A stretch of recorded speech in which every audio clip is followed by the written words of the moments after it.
good to be back on our market streets across the continent this Monday, the 22nd of July. I am Bosun Amafaye, and this is how we're getting the third week in the month started. It's going to be a very crunching time for Nigeria's central bank. Starting today, it's two-day monetary policy meeting.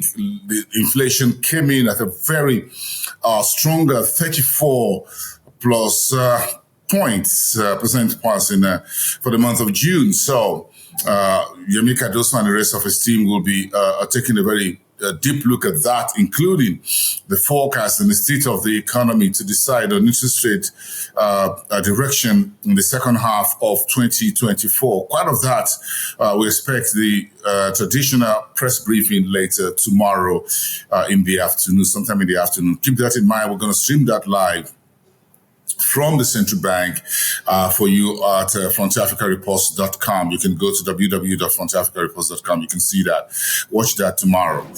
In the meantime, the stock market finished up just 4 basis points in the green on Friday, holding the 100,000 level, giving the market a bit of a soft landing with the earnings outlook now coming in focus for both retail and institutional investors as well, even as the banks continue to conclude plans to come back to the market for the capital raising that the central bank has decided upon for the next 2 years. A whole lot to digest within the Nigerian space. 3 banks are already on the street right now: Fidelity Bank, GT, as well as Access. In Côte d'Ivoire, the BRVM was better by 54 basis points, solidifying the 200 level on the composite for the French-speaking regional exchange in Côte d'Ivoire. You got the Egyptian market closed at 28,340 over the weekend Friday. The NSC in Kenya, 0.12% in the red, 108.61. That's the all-share index. President Ruto on the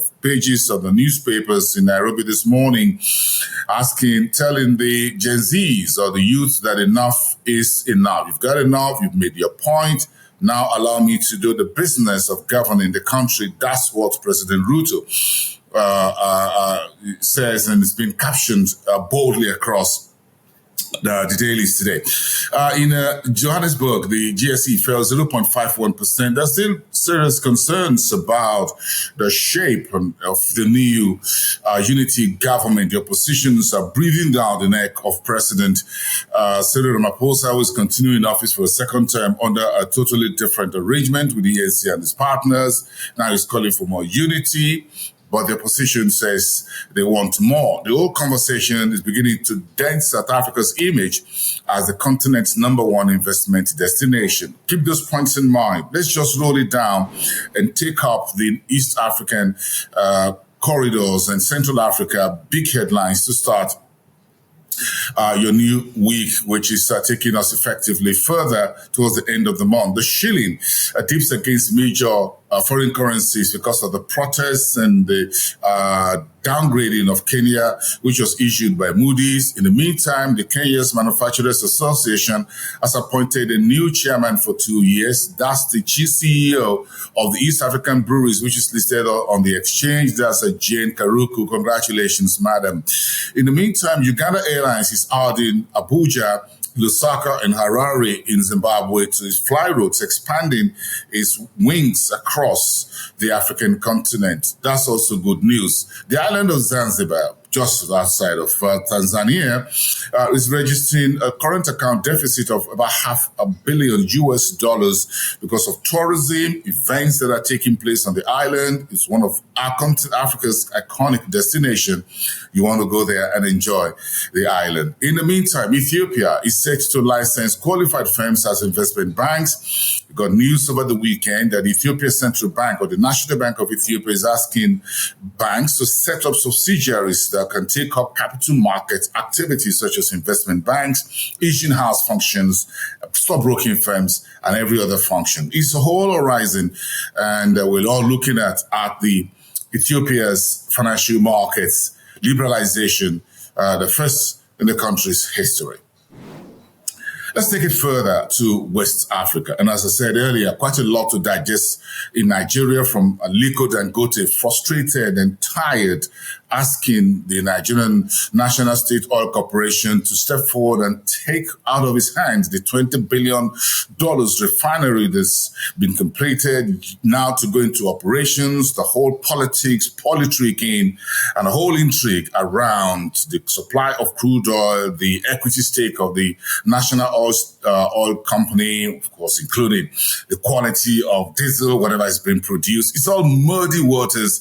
And as you may know, Nigeria's oil industry is very murky and you can hardly see the bottom of it. So, frustrated and tired over the weekend, Africa's richest billionaire says he wants to wash his hands of the refinery and sell it out to the State Oil Corporation, the NNPC, which of course has its own 4 refineries that are largely moribund, and Nigeria keep importing fuel over the last 3 to 4 decades. Let's move on. KPMG is telling the Nigerian government that the proposed 50% FX tax for last year will meet with legal battle by the banks, because you can't tax the bank on their profit for FX after they've paid their corporate tax for the year under review. In the meantime, the Tinubu's administration is still hunting for more money. Of course, you know, Nigeria is looking front, left, and center, searching the wardrobe, in a manner of speaking, looking for every piece of naira or US dollars. So the central bank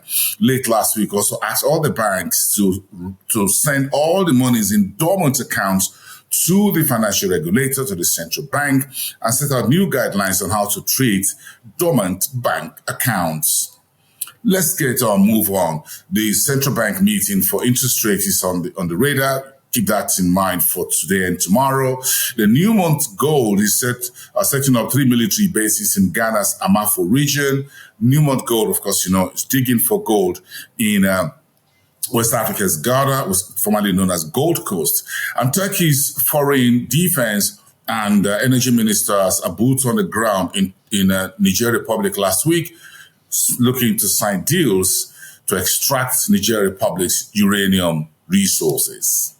That's the headlines in West Africa. Quickly take it down to Southern Africa. And of course, President Ramaphosa is still walking a very tightrope right now, giving South Africa not such a very good a poster, as it were, right now as an investment destination. You've heard from Signia CEO say South Africa is no longer relevant in global investment discussions. But good news for Transnet, the troubled logistics giant in South Africa, with the AFDB throwing about $1 billion in lifeline. That's roughly 19 billion rand to support the reform program that Transnet is undergoing. In Zimbabwe, the reinsurance Zimre is looking to invest $5 million in Malawi and Zambia in a bid to expand its operations within the Southern African community. And the dollarization of the Zambia's economy being pursued under President Hichilema may be counterproductive, and that came from the International Monetary Fund. And finally, Stewart Bank says it's cutting staff after rejigging of the holdco, which is Econet and others. All that is there on the market street, and investors are looking at all of that right now. Econet, of course, wireless is that iconic telecoms company listed on the Zimbabwe Stock Exchange. That's about it all in Southern Africa. Just to start your new week, what else is making headlines? Go to North Africa for me. By the way, the meeting of the AAMFI, the Alliance for Africa Multilateral Financial Institutions, agreed over the weekend to set up to reinforce the setting up of the rating agency by Africans for Africans. And according to Albert Muchanga, the AU Commissioner for Trade and Industry, that rating agency should be ready by next year, 2025. Introductory meeting, that was all that was done over the weekend. Quite a whole lot happening there in Ghana with the AU, Afreximbank, and others. Egypt doing a 2.5% decline in trade deficit in the month of April. That's according to CAPMAS. And Egypt is taking steady and rapid steps to adapt to global issues. That's according to the country's ambassador or envoy to Japan. This is what he told his Japanese audience. And Belgium's Mark and Group is throwing additional 1.5 billion Moroccan diners into Morocco to expand its existing business and operations within the North Africa's economy. And that's just about it for this Monday to kick off your new business and markets week. I am boosting them. If I watch the show again online on our YouTube, Front Africa Reports. Then, of course, follow us on all our social media and subscribe to our YouTube. It's free, by the way. Go to our website, www.frontierafricareports.com.